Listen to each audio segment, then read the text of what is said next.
Nancy Pelosi is ignoring what you're doing for the American people. She's going after your administration for cutting taxpayer-funded healthcare for illegal aliens. Last night, Nancy Pelosi, she went on NBC last night, dropped a bunch of F-bombs, told Republicans to go F themselves. Has she lost her mind?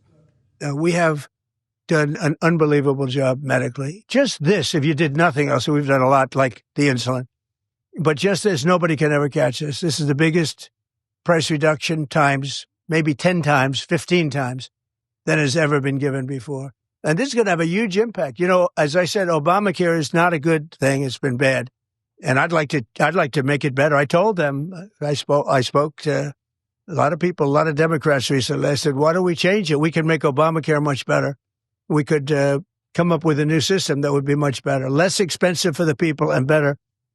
This is maybe the biggest breakthrough because, you know, when you're talking about the prescription drugs, that's a big part of it. So we're going to look, this is prescription, but we're going to be looking at that. We could come up and through this whole thing, you know, because I don't know, we'll probably shut down because one of the things they want to do is they want to give incredible Medicare, Cadillac Medicare to illegal immigrants. And what that does is it keeps them coming into our country, and like they do in California. And no country can afford that. No country. And we have the border stopped up. We have it closed. We have nobody for 4 months. Zero people came in. That wasn't me. That's by the authorities who happen to be liberally oriented. But just think of that. We have people offering health care to people all over the world that they can't afford to pay. And that's the Democrats. And what that does is it brings people into the country because they want to come in for the health care.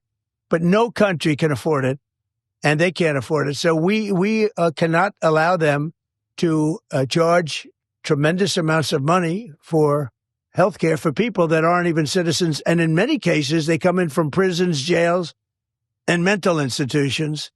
And we can't let that happen. So we have a big fight over that. We have a fight over open borders. They still want open borders. We're having a fight over men and women's sports, if you believe it. You would have thought they would have learned that it's not a good issue. And we have a fight in transgender, as you know, transgender for everybody. And that, when you talk medically, that's a lot of money, too. That's a lot of those operations are bad. Those things are also being discussed right now. I mean, can you imagine we're actually talking about open borders, and we now have a great border, and we have a great country. Our country was dead 1 year ago. Now we have the hottest country anywhere in the world. Big difference.